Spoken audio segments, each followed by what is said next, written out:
हाँ, कोई अपना नहीं होता।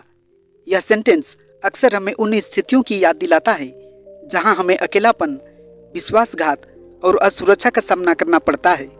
यह एक गहरी और भावनात्मक रूप से चार्ज की गई अभिव्यक्ति है जो हमारे जीवन में आने वाली कई चुनौतियों और संघर्षों की प्रतिबिंबित करती है। हमारे समाज और जीवन में कई बार ऐसी परिस्थितियां आती है जब हमें लगता है कि हमारे पास कोई नहीं है जो रियल में हमारा हो। यह विचार कई कारणों से उत्पन्न हो सकता है, जैसे व्यक्तिगत रिश्तेदारों में दरार, मित्रों का विश्वासघात, परिवार का समर्थन न मिलना या फिर सामाजिक अपेक्षाओं का बोझ। जी हाँ, पहला, व्यक्तिगत रिश्तेदारों में दरार। व्यक्तिगत रिश्तेदारों में दरार अक्सर हमारे यहाँ कोई अपना नहीं होता कि अनुभव का मुख्य कारण होती है। जब हम किसी से बहुत उम्मीदें रखते हैं और वे उम्मीद टूट जाती है तो हमें गहरी निराशा होती है।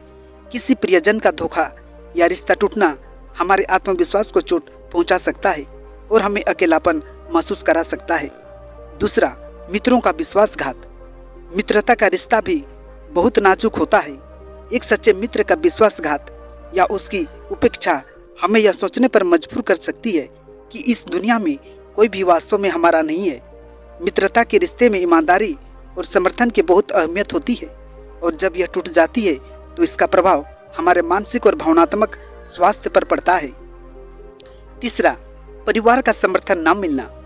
परिवार को हमारे जीवन का सबसे महत्वपूर्ण हिस्सा माना जाता है, लेकिन कभी कभार पारिवारिक समस्याओं और मतभेदों के कारण हमें यह महसूस होता है कि हमारे अपने ही हमें समझ नहीं पा रहे हैं। पारिवारिक विवाद, माता पिता के साथ संघर्ष या भाई बहनों के साथ अनबन हमें अकेलापन और असुरक्षा का अनुभव करवा सकता है। चौथा, सामाजिक अपेक्षाओं का बोझ। हमारे समाज में बहुत सारी अपेक्षाएं और मानदंड होते हैं जिन्हें पूरा करना हमारे लिए एक चुनौती हो सकता है। जब हम इन सामाजिक अपेक्षाओं को पूरा नहीं कर पाते तो हमें यह महसूस होता है कि हम अकेले हैं और कोई भी हमें समझने या समर्थन देने वाला नहीं है। पांचवा, असुरक्षा और मानसिक स्वास्थ्य। यहाँ कोई अपना नहीं होता का एहसास हमारे दिमाग स्वास्थ्य पर भी गहरा असर डाल सकता है। जब हम लगातार असुरक्षा और अकेलेपन का फीलिंग करते हैं तो यह हमारी मानसिक स्थिति को प्रभावित कर सकता है, जैसे अवसाद, चिंता और अन्य मानसिक स्वास्थ्य समस्याएं उत्पन्न हो सकती है। छठा, समाधान और सकारात्मक दृष्टिकोण। हालांकि इस विचारधारा से बाहर निकलने और एक सकारात्मक दृष्टिकोण अपनाने के लिए हमें खुद पर और अपनी क्षमताओं पर विश्वास रखना होगा। जीवन में उतार चढ़ाव आते रहते हैं और हमें यह समझना होगा कि ये समस्याएं भी अस्थायी है। जैसे पहला, आत्मस्वीकृति। हमें खुद को स्वीकार करना और अपनी कमजोरियों को समझना होगा। जब हम अपने आप को समझते हैं और स्वीकार करते हैं तो हम दूसरों से भी समर्थन हासिल कर सकते हैं। नंबर दूसरा, सकारात्मक संबंध। उन लोगों के साथ संबंध बनाए रखें जो हमें प्रोत्साहित करते हैं और हमारी भावनाओं को समझते हैं। सच्चे मित्र और परिवार के सदस्य हमें हमारी कठिनाइयों से बाहर निकालने में मदद कर सकते हैं। नंबर तीसरा, व्यक्तिगत विकास। अपनी क्षमताओं को पहचानें और उन्हें विकसित करें। अपने शौक और रुचियों को समय दें जिससे आप अपने आप को व्यस्त और सकारात्मक रख सकें। नंबर चौथा, समुदाय और सहायता समूह। समुदाय या सहायता समूहों का हिस्सा बने जहां लोग समान अनुभव साझा करते हैं। इससे आपको यह एहसास होगा कि आप अकेले नहीं हैं और आपके जैसे कई लोग हैं जो समान परिस्थितियों से गुजर रहे हैं। नंबर पांचवा, पेशेवर सहायता। अगर अकेलापन और असुरक्षा बहुत अधिक बढ़ जाए तो मानसिक स्वास्थ्य पेशेवरों से सहायता ले। वे आपकी सही दिशा में मार्गदर्शन कर सकते हैं और आपकी समस्याओं का समाधान ढूंढने में मदद कर सकते हैं। यहाँ कोई अपना नहीं होता का विचार हमारे जीवन के कुछ कठिन क्षणों का प्रतिनिधित्व करता है, लेकिन हमें यह समझना होगा कि यह एक अस्थायी अवस्था है। सकारात्मक दृष्टिकोण और सही समर्थन के साथ हम इन कठिनाइयों से बाहर निकल सकते हैं और एक खुशहाल और संतुलित जीवन जी सकते हैं। जी हाँ मित्रों, आप लोगों को बुद्धा विटालाइजिंग यूट्यूब चैनल में दिल से स्वागत है। मित्रों, अगर कहानी वीडियो पसंद लगे तो चैनल को जरूर सब्सक्राइब कीजिएगा। जी हाँ, आज का कहानी का शीर्षक है कोई अपना नहीं होता। जी हाँ, आइए इसे और विस्तार रूप से समझने का प्रयास करते हैं एक कहानी के माध्यम से। जी हाँ, यह कहानी उस समय की है जब भारत में आज़ादी की लड़ाई अपने चरम सीमा पर थी। देश के अलग अलग हिस्सों में स्वतंत्रता सेनानी अपने अपने तरीके से आज़ादी की लड़ाई लड़ रहे थे। इसी दौरान एक छोटा सा गांव था जिसका नाम था आशावादीपुर। इस गांव में एक युवा लड़का रमेश अपनी माँ और छोटे भाई के साथ रहता था। रमेश का सपना था कि वह बड़ा होकर देश की सेवा करे और भारत को आज़ाद कराने में अपना महत्वपूर्ण योगदान दे। रमेश के पिता का निधन तब हो गया था जब वह बहुत छोटा था और उसकी माँ ने उसे और उसके छोटे भाई को पालने के लिए बहुत संघर्ष किया था। गरीबी के बावजूद रमेश की माँ ने उसे अच्छी शिक्षा दी और उसे अच्छे संस्कार भी दिए। रमेश भी अपनी माँ की मेहनत और संघर्ष को देखकर प्रेरित होता था और हमेशा सोचता था कि वह कुछ ऐसा करेगा जिससे उसकी माँ को गर्व हो। जी हाँ, रमेश की प्रेरणा का मुख्य स्रोत उसके गांव के स्वतंत्रता सेनानी काकाजी थे। काकाजी ने अंग्रेजों के खिलाफ कई बार विद्रोह किया था और कई बार जेल भी गए थे, लेकिन उनकी हिम्मत और जज्बा कभी नहीं टूटा। रमेश काकाजी की कहानियों को बड़े ध्यान से सुनता और उनसे प्रेरित होता, लेकिन समाज में कई तरह की कठिनाइयाँ और विडंबनाएं होती हैं।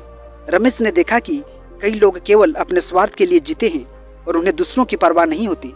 उसे अपने गांव में कई ऐसे लोग मिले जो अंग्रेजों के समर्थक थे और उन्होंने अंग्रेजों की मदद से अपना स्वार्थ साधा। ये लोग समाज में उच्च पदों पर थे और अपने पद का दुरुपयोग कर रहे थे। रमेश को यह देखकर बहुत दुख होता था कि कैसे लोग अपने फायदे के लिए देश और समाज के साथ विश्वासघात कर रहे हैं। उसे लगता था कि यहाँ कोई अपनापन नहीं है, कोई सचमुच में अपने देश और समाज के लिए नहीं सोचता। एक दिन रमेश ने फैसला किया कि वह भी स्वतंत्रता संग्राम में शामिल होगा और देश की सेवा करेगा। वह काकाजी के पास गया और अपनी इच्छा व्यक्त की। काकाजी ने उसे आशीर्वाद दिया और उसे स्वतंत्रता संग्राम में शामिल होने के लिए आवश्यक जानकारी और प्रशिक्षण दिया। रमेश ने कई संघर्ष और कठिनाइयों का सामना भी किया, लेकिन उसकी हिम्मत और साहस कभी नहीं टूटा।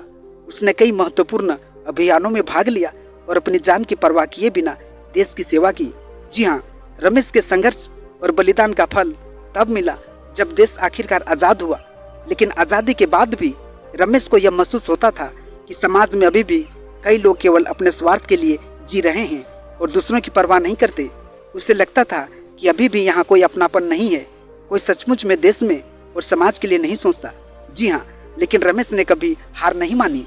उसने सोचा कि अगर वह समाज में बदलाव लाना चाहता है तो उसे खुद से शुरुआत करनी होगी। उसने अपने गांव में कई सामाजिक कार्य शुरू किए, जैसे कि गरीब बच्चों की शिक्षा, स्वास्थ्य सेवाएं और स्वच्छता अभियान। उसने अपने गांव के लोगों को जागरूक किया और उन्हें समाज और देश के प्रति अपनी जिम्मेदारियों का एहसास कराया। रमेश के प्रयासों का असर धीरे धीरे चारों ओर दिखने लगा। गांव के लोग अब एक दूसरे की मदद करने लगे और समाज में अपनापन और सामूहिकता का भाव बढ़ने लगा। लोग अब अपने स्वार्थ के बजाय समाज के हित में सोचने लगे। रमेश की माँ, जिसने अपने जीवन में कई संघर्ष किए थे, अब अपने बेटे की सफलता और उसके समाज में किए गए बदलाव को देखकर बहुत गर्व महसूस करती थी। उसने देखा कि उसका बेटा न केवल देश की आज़ादी के लिए लड़ा, बल्कि समाज में भी सकारात्मक बदलाव लाया। जी हाँ मित्रों, रमेश की इस कहानी से हम लोगों को ये शिक्षा मिलती है कि चाहे जितनी भी कठिनाइयाँ और विडंबनाएं क्यों ना हो, हमें कभी भी हार नहीं माननी चाहिए।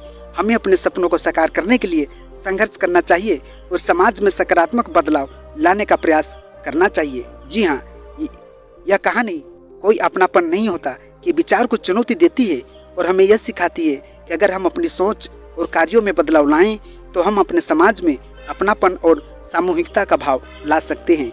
जी हाँ, रमेश ने अपनी मेहनत और संघर्ष से यह साबित करके दिखाया कि जब हम सचमुच में समाज और देश के हित में सोचते हैं और काम करते हैं तो हम अकेले नहीं होते।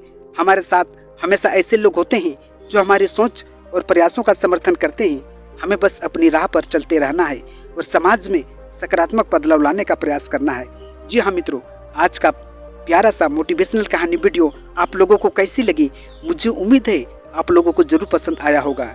जी हाँ मित्रों, इस कहानी से आप लोगों को बहुत कुछ सीखने को मिला होगा।